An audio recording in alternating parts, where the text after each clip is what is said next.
Emotional manipulation and mind games are the playbook for the toxic relationship foundation for children who are raised by a Me Too mom. That environment is a chaotic blend of manipulative control and benign neglect in a family system. But it's all that you know, so you go along with it.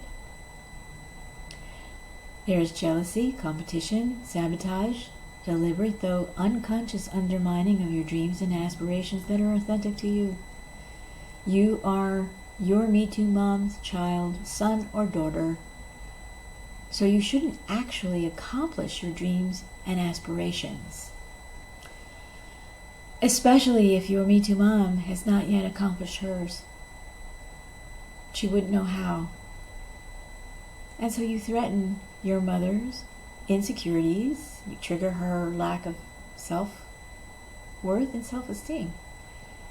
If she can't keep you with her shoulder to shoulder, in lockstep with her insecurity and lack of self-esteem, she knows that she will lose you to a fulfilled life, and that she will be unmoored and unable to truly fend for herself in a way that is fulfilling. So, if your mother does not have this capacity, this signals that your Me Too mom is a generational problem. It's very often generational, just because of the way women are related to and have been for thousands of years. And I'm here to help you resolve it and then de-story it from your life. Because it's not your story.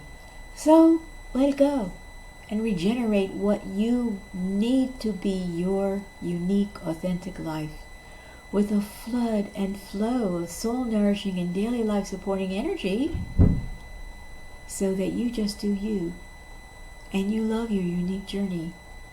And in this way you have a much bigger and longer-lasting impact. Those around you, and especially the people that you love.